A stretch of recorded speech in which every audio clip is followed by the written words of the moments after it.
Hey guys, how's it going? Paul Harris here. Today's video, I thought it'd be interesting to go through audit interview questions and answer them as I would if I was going to go for a job today. So that's what we're doing. Let's get into it.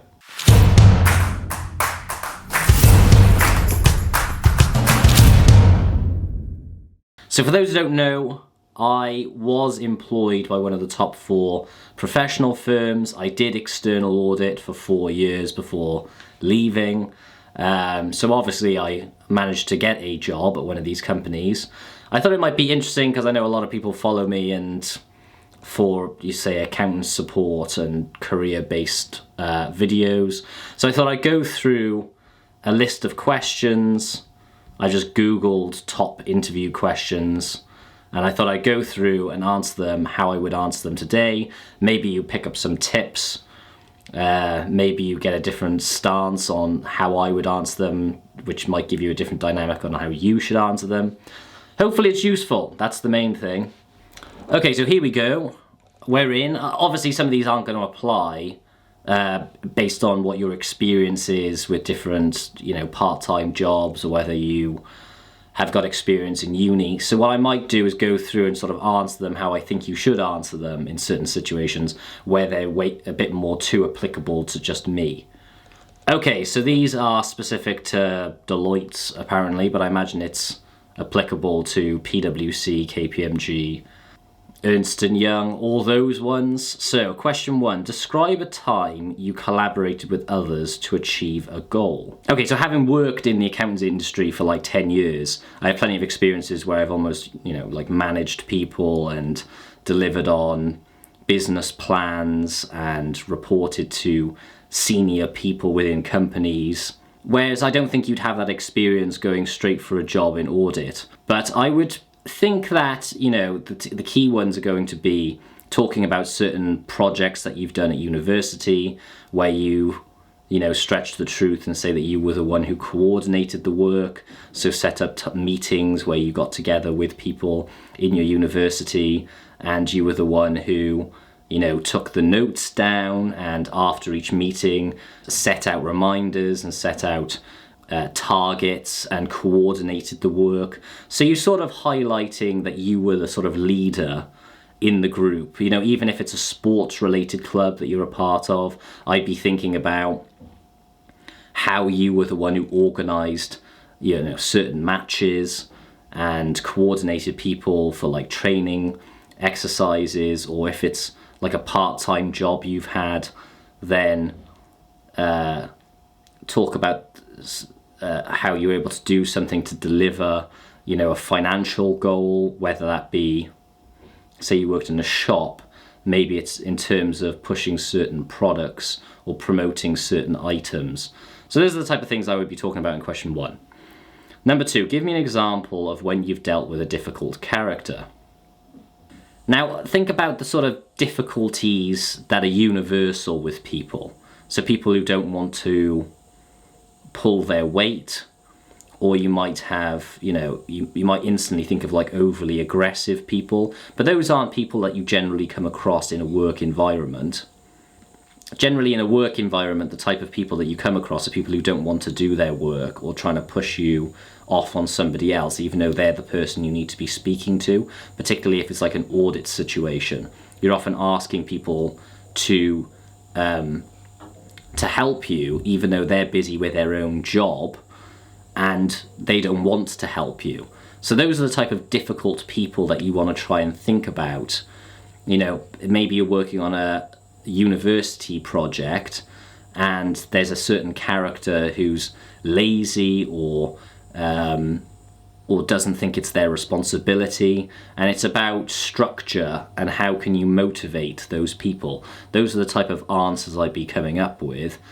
Maybe you set certain deadlines, maybe you micromanage these people. These are the sort of outcomes that you might want to think about. And when you're thinking about these questions, I think the trick is to always be specific on the points and really follow it through, so you're not just answering the question within 10 seconds. You've thought through the whole passage. And even when I was doing these, I'd write like 2 answers for each of these, write a list down. So hopefully that's helpful with question 2. How would people describe you in 3 words? So you might want to say that you're, say, an analytical person because you're interested in the numbers behind, financial results, or, certain patterns, or something to do with like the news. So you might be, I don't know, maybe you could pull out certain numbers to do with, I don't know, climate change or something like that. Just say that, you like digging into the detail of things and you sort of naturally gravitate towards the numbers. I'd probably say something about being a supportive individual, and then give an example of when you have assisted people at university, or you're not somebody who likes to see people struggling, so you like to try and encourage them, and you feel like by supporting others, that's often a time where you learn the most, because by having to assist other people, you feel like that's the times where you find it the most rewarding. And particularly if you're assisting people with, say, coursework, you might find that there's the added benefit there of it's able to allow you to develop more in different kind of ways. What other so supportive, analytical, what other good word is there? I'd probably choose a more say something like personable. So able to get along with lots of different kinds of people. That would definitely help you in the audit industry, because you're able to communicate with all different types of people. Because when you're on away jobs and you're going to be, say you're doing external audit, you're going to be going to different types of companies. You don't get very long to develop relationships. So those are the sort of 3 that I would probably go for. Why Deloitte? Now, the difficulty with answering why Deloitte is you can't keep it broad, so broad that it could be answering why PwC or why Ernst & Young. So it's normally a little bit more difficult a question saying why a certain company. So the way I'd answer this is by looking at the company's values, or I'd look at the sort of clients that the company audits, or the type of industries that are quite specific to these companies, particularly within the location that you're auditing. So that would definitely give you brownie points, because if you know that, say, London Deloitte has a lot of insurance-based clients, then it can lead you to say that you're interested in, say, financial services, in particular. You can say that you're interested in the insurance industry. Goodness knows if that would actually fly, because who is actually interested in the insurance industry. But maybe you could go down that route, or say about company values.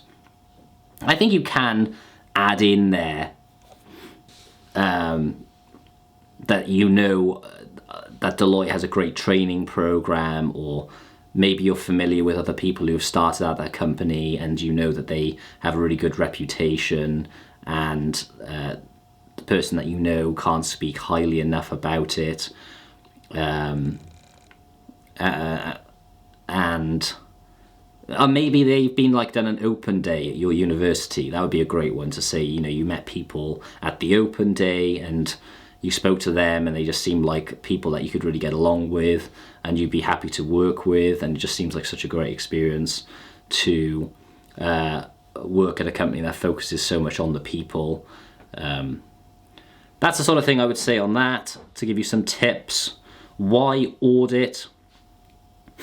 So I've made a video of what audit actually is. You're basically going into companies and reviewing their financial statements and confirming that the information in those financial statements are true and fair. And if you think of what financial statements are good for, it's instructing people firstly of the financial performance, and who are they instructing this for? Well, they're instructing it for their creditors, they're instructing it for their employees. Who are their stakeholders? Things like shareholders, obviously. They're the people who own shares in the actual companies that you're auditing. Maybe government agencies, you might be auditing, say, government departments. So with that, there's different angles that you can answer audit. Why audit? Maybe you feel that it's it's a good responsibility. The ability to regulate companies to make sure that they're acting responsibly is a key. Is key to how the financial system works. Maybe you can bring in some thoughts about 2008 financial crisis, for instance, and companies maybe not being correctly regulated enough or audited enough.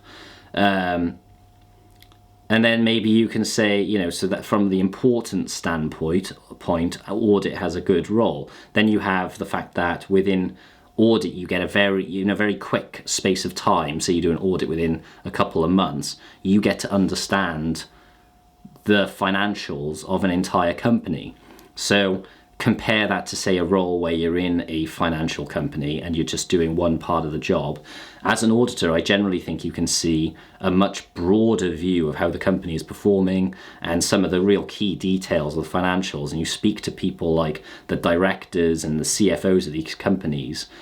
And you just don't get that if you just start off as just a finance analyst at a company. You're not going to get that kind of exposure. You're not going to see those sort of things. So audit gives you a sort of fast track to seeing financial informations and talking to very knowledgeable people about how a company is run. That's how I'd answer that. Talk me through a long-term project you've been involved in. So this is going to be individual to you again, but the main outcome here, you always got to think, why are they asking me these sort of questions? And always don't feel like you need to just jump in and answer these straight away. Maybe be seen to be thinking about these so it doesn't seem like you've prepared, an answer to each of them. So talk me through a long-term project you've been involved in. So in terms of my key traits I'd want to convey is my ability to continue to progress the work. So it's not just something I started 3 months ago, haven't really done anything with and then ended. Say how you're able to develop it, and I'll be talking about how I sort of refine and add quality to the work as I've gone on, and because it's a long-term project, it's allowed me to explore different avenues and talk to different people and talk to different lecturers and give me a greater understanding and a more in-depth understanding of the topic that I've been studying. And having worked with multiple people, say it's a university project, having worked with multiple people on the team, I've been able to understand what qualities they are good at when it comes to this project. So maybe someone's better from an analytical standpoint at doing numbers, and as someone who's sort of directed this project, I've been able to allocate the work to the people that I think deliver the best quality work in different areas. That's the sort of thing I'd be saying with that. Why did you study a university degree if you want to work in accountancy? Well, that's funny because I did accounting and finance at university. That's almost like a belittling question about the sort of subject, about the sort of career that you're going down. So I'd be really surprised if they asked you that question. Clearly, if you do anything other than accountancy, or does it mean, why did you study that university degree, like biology, if you were going to go into accountancy? Maybe they'd ask it if you had an unrelated subject, like, so why are you now doing accountancy? Maybe they wouldn't ask it to me because I did accountancy and finance, so it seemed like a very weird question. If you're doing accounting and finance and they ask you that question, I would go down the route of, the fact that accountancy and finance degrees are more broad than accountancy. I only did 2 modules that are accountancy. Everything else was gave me a larger spectrum than, say, something that would help you as an external auditor. If it's a different subject and you're moving on to accountancy, talk about how it gives you a range of opportunities. So, having done something like biochemistry or some sort of sciences, it gives you a greater understanding of that topic. And then maybe when you do an accountancy, you have a greater passion for working within a pharmaceutical company or auditing a pharmaceutical company, and it gives you a more diverse understanding of how that business works. Because at the end of the day, subjects that you study at university, you could sort of find a company that works in that area, and then you just have sort of like transferable skills and a greater skill set across understanding the topic and understanding the product versus understanding the financials and how that product drives financial success. What's good about you? So I guess that's, what are your good qualities? So now it's probably repeating. So I would, I don't think they would ask you that and ask you describe 3 words about yourself, because the sort of analytical, personable, supportive, those kind of traits are the things that you'd say that are good about yourself, and I described why you would say those sort of things earlier on. How would you sell yourself? Probably using a special purpose acquisition company, a SPAC, for all you finance people out there. That's it. I think this video is going to get too long otherwise. I think keep them shorter. Hopefully you found that interesting and informative. Gives you some indication. I literally only got through like 10 questions there and it was 20 minutes, so maybe I shorten it down. It's not a 20-minute video, but didn't get through very many, but hopefully that gives you some idea of the sort of angles and how I would be answering these questions. If you did like this video, please do subscribe, and I'll see you next time. Bye bye.